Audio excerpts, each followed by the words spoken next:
Hello guys, welcome back. आज के video में हम डिस्कस करने वाले हैं पैरामीटराइज्ड कंस्ट्रक्टर के बारे में।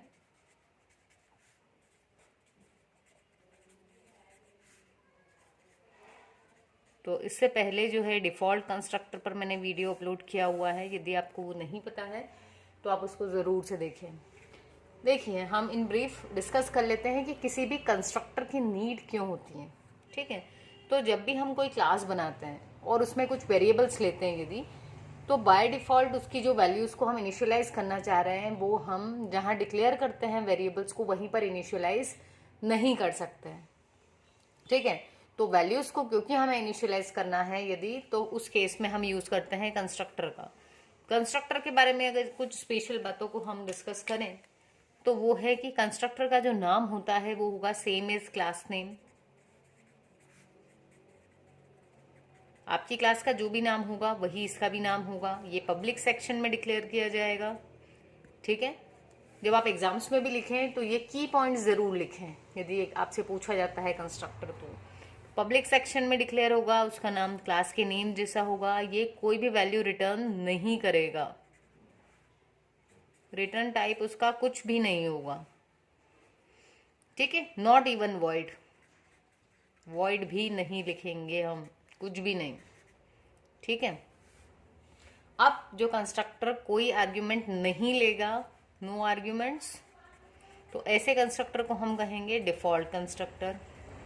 और यदि कोई कंस्ट्रक्टर आर्ग्यूमेंट्स लेता है, ठीक है, यदि वो आर्ग्यूमेंट्स लेता है तो हम उसको क्या कहेंगे, पैरामीटराइज्ड कंस्ट्रक्टर। यदि आर्ग्यूमेंट्स हैं तो वो हो जाएगा पैरामीटराइज्ड कंस्ट्रक्टर।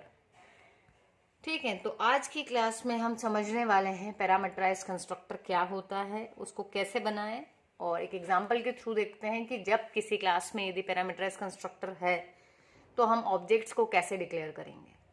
ठीक है, तो चलिए हम शुरू करते हैं। सबसे पहले आप चैनल को सब्सक्राइब कर लीजिए, क्योंकि जो वीडियो के एनालिटिक्स हैं उसमें पता तो चल जाता है कि कितने लोगों ने सब्सक्राइब किया हुआ है। तो आप वीडियोस तो ज़रूर देख रहे हैं, पर प्लीज़ कंजूसी मत करो सब्सक्राइब करने में, और बल्कि अपने दोस्तों को भी बोलो।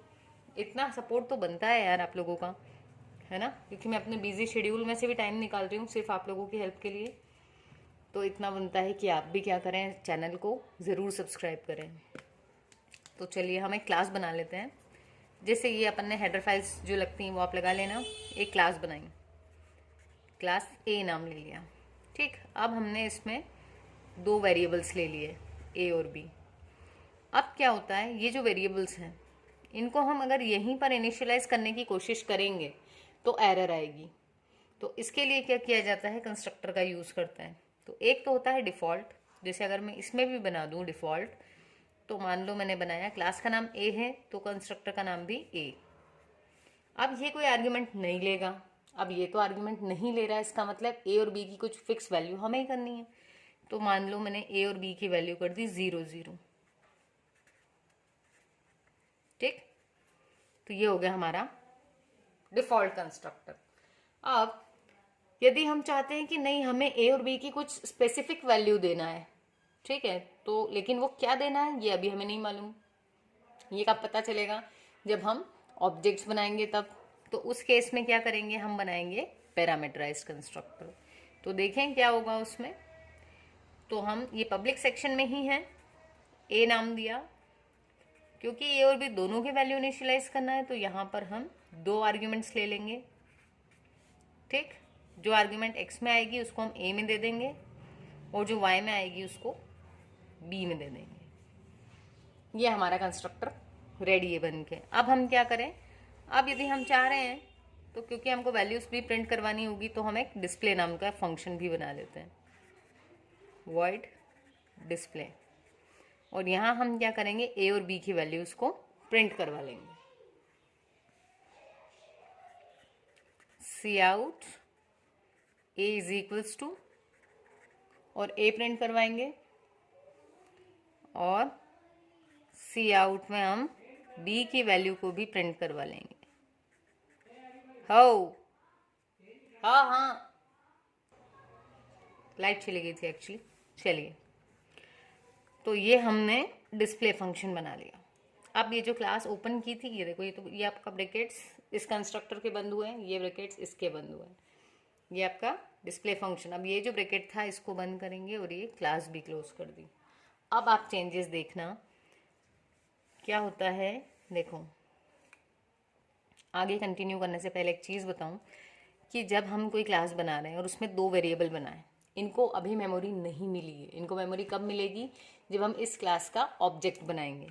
ठीक है, तो मान लो जब भी आप ऑब्जेक्ट बनाओगे, अगर आपने पहला ऑब्जेक्ट बनाया तो उस ऑब्जेक्ट को 2 वेरिएबल मिलेंगे, ए और बी। फिर आप दूसरा ऑब्जेक्ट बनाओगे तो दूसरे ऑब्जेक्ट को अलग से ए बी मिलेगा। तीसरा ऑब्जेक्ट बनाया तो हर किसी के ए बी अपने अलग अलग रहेंगे। ठीक है, तो हर किसी के ए बी अलग अलग हैं, तो सबकी वैल्यूज अलग अलग भी हो सकती है। तो यही समझना है हमको।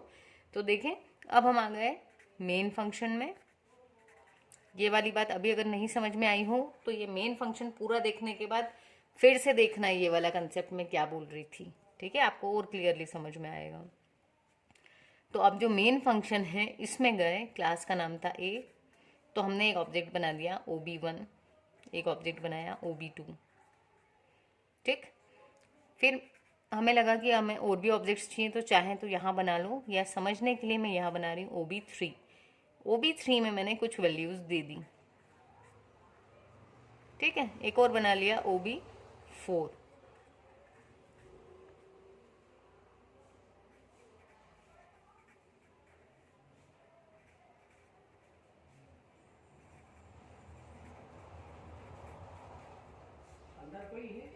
OB2 डॉट डिस्प्ले, यहाँ पे हम डिस्प्ले फंक्शंस कॉल करवा लिए हमने इन 2 ऑब्जेक्ट्स के लिए। अब हम इन 2 ऑब्जेक्ट्स के लिए भी कॉल करवाएंगे OB3 डॉट डिस्प्ले, और एक और हमने कॉल किया OB4 डॉट डिस्प्ले।